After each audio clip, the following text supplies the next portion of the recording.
Hello guys, I welcome all my dear student to a beautiful channel the pure education. जैसा आप लोगों को पता है, हमने पिछले 2 सेशंस में हम लोगों ने 10-10 क्वेश्चंस कर लिए हैं। ठीक है, जितने भी वो क्वेश्चन किए हैं वो कैसे थे, PYQ थे। ठीक है, वो PYQ थे और एक्सपेक्टेड क्वेश्चन थे। एक्सपेक्टेड क्वेश्चन हम लोगों ने किए थे। ठीक है, वो कैसे थे क्वेश्चन, एक्सपेक्टेड क्वेश्चन थे। ठीक है, और PYQ साथ साथ में थे। अब हम लोग, ठीक है, अब किसकी बारी, 21वें क्वेश्चन की बारी है। ठीक है, तो चलिए पढ़िए 21वां क्वेश्चन को और करते हैं। ठीक है, तो कौन क्या बोलता है, HCl यानी कि हाइड्रोक्लोरिक अम्ल का स्त्रावन, हाइड्रोक्लोरिक अम्ल का स्त्रावन आहार नाल के किस भाग में होता है, आहार नाल के किस भाग में होता है। यानी कि HCl यानी कि hydrochloric acid is saturated from which part of the alimentary canal, which part of the alimentary canal। मैं बेसिकली बता दूं, एलिमेंट्री कनाल को बच्चे डाइजेस्टिव सिस्टम भी कहा जाता है।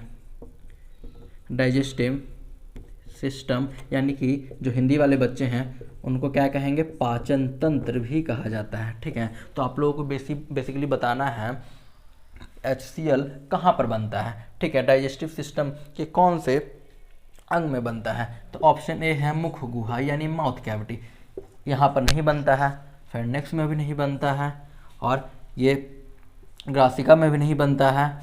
बनता कहाँ है, ऑप्शन नंबर डी, अमाशय में बनता है। कहाँ बनता है, अमाशय में बनता है। आपको मैं बता चुका हूँ, स्टोमक में HCl बनता है, पेप्सिन बनता है, उसके बाद म्यूकस बनता है, उसके बाद रेनिन बनता है। ठीक है, HCl जो है इसका वर्क क्या है, HCl का वर्क क्या है, पेप्सिन को एक्टिवेट करता है, सक्रिय बनाता है।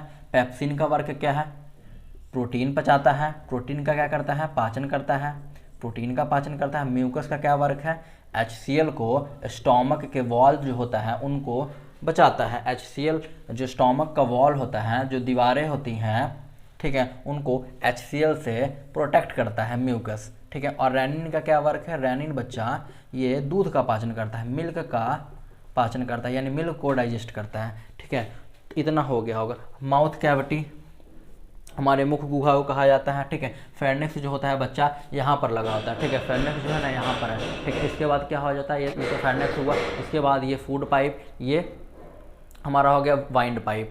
ठीक है, तो ये है ओस्टोफेगस जो होता है बच्चा, ओस्टोफेगस जो होता है बच्चा वो फूड पाइप को कहा जाता है। ओस्टोफेगस क्या कहा जाता है, फूड पाइप का टेक्निकल नेम है। ठीक है, स्टोमक हो गया।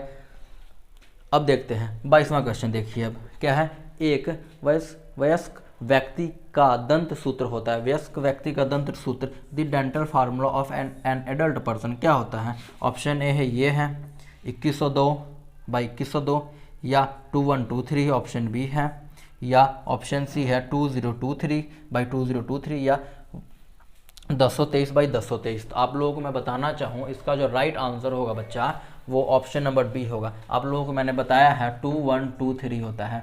ठीक है, 2123/2123। ठीक है, जिसमें ये 2 हैं वो इंसीजर होते हैं, 1 होता है कनाइन, 2 होते हैं प्रीमोलर, ठीक है, 3 होता है मोलर। ठीक है, इंसीजर को हम लोग कृंतक कहा जाता है, इंसीजर को कृंतक कहते हैं, कनाइन को रदनक कहा जाता है, और प्रीमोलर को अग्रचवर्णक, और मोलर को चवर्णक कहा जाता है। तो आई होप आप लोगों को ये जितना भी कॉन्सेप्ट है सभी के बारे में मैंने बता दिया है। आई होप ये दोनों प्रश्न जो है आप लोगों को समझ में आया होगा।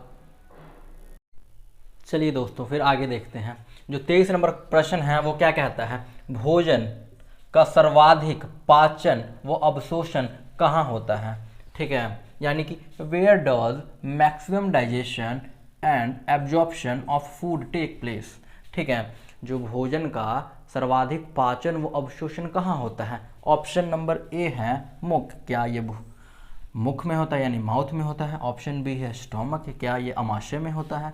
ऑप्शन सी है छोटी आंत, क्या ये स्मॉल इंटेस्टाइन में होता है, या तो यह बड़ी आंत में होता है। कहाँ होता है, तो बच्चा आपको क्या करना है, पहले वीडियो को पॉज करो, खुद अटेम्प्ट करो, उसके बाद देखना है आपको। ठीक है, तो ये ऑप्शन नंबर सी जो है वो राइट होगा। भोजन का सर्वाधिक पाचन व अवशोषण स्मॉल इंटेस्टाइन यानी छोटी आंत में होता है। ठीक है, 24th क्वेश्चन को देखो, जठर रस यानी गैस्ट्रिक जूस का स्त्रावन यानी कि सैक्रेशन कहाँ होता है, ठीक है। दी सैक्रेशन ऑफ गैस्ट्रिक जूस अकर इन कहाँ होता है, ठीक है। ऑप्शन ए क्या है, मुख, क्या ये मुंह में होता है, मुख में होता है। ऑप्शन बी है मुख गुहा, क्या ये माउथ कैविटी में होता है। ऑप्शन सी ग्रसनी, क्या ये फर्नक्स में होता है। या तो ऑप्शन डी है अमाशय यानी कि स्टोमक में होता है, कहाँ पर होता है, ठीक है। तो आपको बता दूं मैं, गैस्ट्रिक जूस जो है वो कहाँ बनता है, अमाशय में बनता है। आप लोगों को पता होगा, नहीं पता है तो सुनो, स्टोमक यानी अमाशय, ठीक है, अमाशय ही बनाता है गैस्ट्रिक जूस को, अमाशय ही बनाता है गैस्ट्रिक जूस को, ठीक है। और इस गैस्ट्रिक जूस के ही कंपोनेंट होते हैं रेनिन, म्यूकस, एक और होता है हमारा रेनिन हो गया, म्यूकस हो गया, उसके बाद हमारा पेप्सिन होता है, उसके बाद HCl होता है, ठीक है। ये सारे वर्क कौन क्या वर्क करता है आप लोगों को बता चुका हूँ मैं, ठीक है। तो आई होप ये दोनों प्रश्न जो है क्लियर हो गया होगा। 23 का जो ऑप्शन सी है वो राइट होगा और 24 नंबर क्वेश्चन का ऑप्शन डी जो है वो सही होगा, ठीक है। फिर आगे देखते हैं, अगला प्रश्न क्या है, देखिए 25 नंबर क्वेश्चन देखिए, ठीक है। छोटी आंत का कौन सा भाग अमाशय से जुड़ा होता है। बेसिकली क्वेश्चन पूछ क्या रहा है, which part of the small intestine is connected to the stomach. छोटी आंत का कौन सा भाग जो है वो स्मॉल इंटेस्टाइन यानी छोटी आंत से जुड़ा होता है। ग्रहणी, डिओडेनम जुड़ा होता है, या जेजुनम जुड़ा होता है, या इलियम होता है, या सीकम होता है।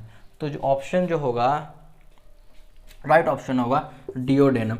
Stomach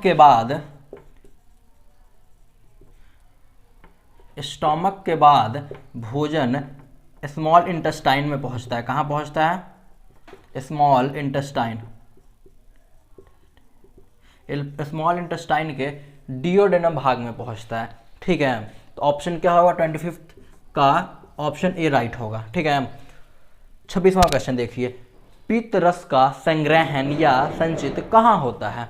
where is the bile juice store, bile juice कहाँ स्टोर किया जाता है। ऑप्शन ए है लीवर, क्या लीवर में स्टोर किया जाता है, क्या अमाशय में स्टोर किया जाता है यानी कि स्टोमक में स्टोर किया जाता है, या तो पित्ताशय में स्टोर किया जाता है यानी कि गैल ब्लैडर में, या तो किडनी में यानी कि लीवर किडनी में, ठीक है। तो इसका क्या राइट आंसर हो जाएगा, सी इज द राइट आंसर, ठीक है। बाइल जूस को बच्चा पित्ताशय में स्टोर किया जाता है, कहाँ, गॉल ब्लैडर में स्टोर किया जाता है, ओके। आई होप आप लोगों को पता लग गया होगा। तो ठीक है, चलिए फ्रेंड्स आगे देखते हैं। 27 नंबर क्वेश्चन क्या है, मानव शरीर का सबसे बड़ी ग्रंथि कौन है। मानव शरीर की सबसे बड़ी ग्रंथि है the largest gland of human body, ठीक है। मानव शरीर की जो सबसे बड़ी ग्रंथि है वो क्या है, क्या ये पीयूष ग्रंथि होती है, थायराइड होती है, या लीवर ग्रंथि होती है, या कोई नहीं इनमें से। तो आपको मैं बता दूं, इसका जो राइट ऑप्शन होगा वो लीवर होगा, ठीक है। मानव शरीर की सबसे बड़ी ग्रंथि क्या है, लीवर है, ठीक है। और सबसे छोटी ग्रंथि ये ग्रंथि होती है, ठीक है। सबसे छोटी के बाद अगर मैं बारे में बात करूं, स्मॉलेस्ट ग्लैंड, ठीक है, छोटी ग्रंथि, सबसे छोटी ग्रंथि, ठीक है। मानव शरीर की सबसे छोटी ग्रंथि कौन है, पिट्यूटरी ग्लैंड यानी पीयूष ग्रंथि, ठीक है। 28वां क्वेश्चन देखिए, यकृत से संबंधित अध्ययन विज्ञान की कौन सी शाखा में की जाती है। ऐसा क्वेश्चन मैंने कराया है, ठीक है। In which branch of science is study of liver related to, ठीक है। ऑप्शन क्या है, कॉन्ड्रियोलॉजी, ऑन्कोलॉजी, या हेपेटोलॉजी, या ऑप्शन डी इनमें से कोई नहीं। तो आप लोगों को पता है मैंने इस टाइप का क्वेश्चन करा चुका है, तो इसका ऑप्शन क्या हो जाएगा, राइट, सी, हेपेटोलॉजी के अंदर, ठीक है, लीवर के बारे में पढ़ा जाता है, लीवर की स्टडी की जाती है। चलिए दोस्तों फिर आगे देखते हैं, अगला प्रश्न क्या है, 29वां प्रश्न क्या है, अमाशय में पाचन के बाद भोजन को किस नाम से जाना जाता है। What is the food called after digestion in the stomach, ठीक है। अमाशय में डाइजेशन यानी पाचन होने के बाद भोजन का उसको किस नाम से जाना जाता है? क्या उसको वोलस कहा जाता है यानी कि निवाला कहा जाता है? क्या उसको काइम कहा जाता है? ठीक है, क्या उसको काइल कहा जाता है या उसको ग्लूकोज कहा जाता है? तो आपको मैं बता दूं, अमाशय में भोजन का पाचन होने के बाद उसको काइम के नाम से जाना जाता है। ठीक है, उसको काइम के नाम से जाना जाता है। ठीक है, तीसवां प्रश्न देखते हैं। ठीक है, तीसवां प्रश्न देखते हैं। खुराक में प्रोटीन की अत्यधिक, ये PYQ है, पैरामेडिकल में आ चुका है, पैरामेडिकल में आ चुका है, PYQ है, तो उसको उठा कर देखिए, आपको मिलेगा ये प्रश्न। ठीक है, खुराक में प्रोटीन की अत्यधिक कमी के कारण निम्नलिखित में से कौन सी बीमारी हो सकती है? ठीक है, अगर खुराक में प्रोटीन की कमी है तो निम्नलिखित में से कौन सी बीमारी हो सकती है? क्या मधुमेह हो सकता है, क्या कैंसर हो सकता है, या क्वासिओरकर हो सकता है, या अमीबायासिस हो सकता है? ठीक है, तो आपको मैं बता दूं क्वासिओरकर होता है। ठीक है, राइट ऑप्शन सी है। ठीक है, इसी के साथ जो है हमारा आज के जो 10 क्वेश्चन है वो ख़त्म हो जाते हैं। जो भी बच्चे इस चैनल पर नए हैं, चैनल को सब्सक्राइब करें, वीडियो को लाइक करें। अगर आपको मेरा काम पसंद आ रहा है, ठीक है, तो वीडियो को लाइक ज़रूर करें, लाइक करें, सब्सक्राइब करें और बेल आइकन को ज़रूर दबाएं, ताकि जो फ्यूचर में जितने भी वीडियोस हैं आने वाली हैं वो आपको उसका नोटिफिकेशन आपको मिल सके। ठीक है, तब तक के लिए okay bye, take care and जय हिंद।